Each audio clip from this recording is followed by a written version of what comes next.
चाणक्य नीति में स्त्री के संस्कार पर खास महत्व दिया है। चाणक्य ने नीति शास्त्र में लिखा है कि अच्छे संस्कारों वाली स्त्री घर को स्वर्ग बना देती है।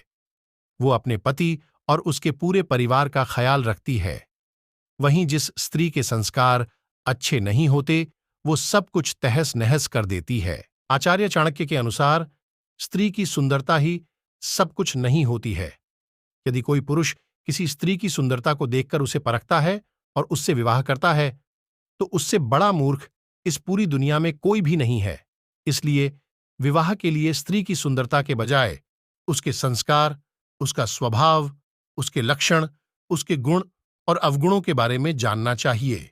आचार्य चाणक्य कहते हैं कि यदि कोई स्त्री सुंदर नहीं है लेकिन उसके संस्कार अच्छे हैं, तो पुरुष को उससे विवाह कर लेना चाहिए, क्योंकि यही वो स्त्री है जो उसके भविष्य को सुखद बनाएगी।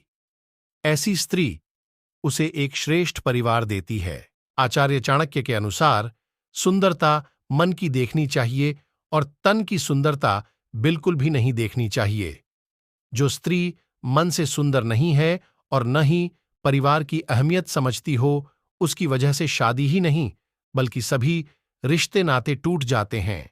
ऐसी स्त्रियां अधार्मिक होती हैं।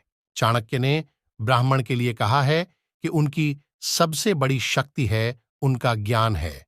अपनी इसी शक्ति के आधार पर ब्राह्मण समाज में खास सम्मान हासिल कर पाता है। अपने ज्ञान से ब्राह्मण किसी भी व्यक्ति की शक्ति के द्विगुणित कर सकता है। चाणक्य की माने तो अच्छी पत्नी वो है जो मन से पवित्र हो और अपने पति से ही प्यार करे, साथ ही पतिव्रता होने का पालन करे। चाणक्य की राय में जिस पत्नी को पति से प्यार हो, जो अपने पति से सत्य बोले, उस स्त्री के साथ रहकर किसी भी पुरुष का जीवन सफल हो जाता है। चाणक्य के विचार में जब आप अपने सबसे भरोसेमंद व्यक्ति को किसी खास काम के लिए भेजते हैं, तो उस समय उसकी नीयत का पता चलता है और सुख दुख में दोस्तों की पहचान होती है। वहीं जब आपके पास धन यश ना हो तो पत्नी की परीक्षा होती है।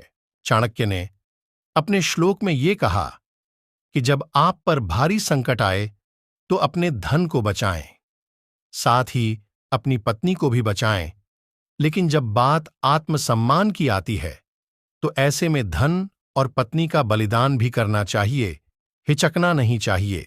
चाणक्य की राय में अगर आप किसी मूर्ख बालक को पढ़ा रहे हैं तो आप खुद मूर्ख हैं। साथ ही अगर आप किसी दुष्ट स्त्री के साथ जीवन बिता रहे हैं तो आप भी दुखी हो जाते हैं। इसलिए ऐसे लोगों से दूर रहना चाहिए। चाणक्य के अनुसार एक गलत राजा कभी अपनी प्रजा को सुख नहीं देता, वहीं एक दुष्ट पत्नी अपने पति को कभी सुख और शांति नहीं दे सकती है। ऐसे घर में सुख का वास नहीं होता है। चाणक्य के विचार से अगर आपके जीवन में एक अच्छी महिला रहती है तो आपके घर की रक्षा हमेशा होगी, जैसे धन से धर्म की रक्षा होती है। साथ ही चाणक्य के अनुसार एक पति को अपनी ही पत्नी से संतोष कर लेना चाहिए, चाहे वह रूपवती हो अथवा साधारण, वह सुशिक्षित हो अथवा निरक्षर, उसकी पत्नी है, यही बड़ी बात है।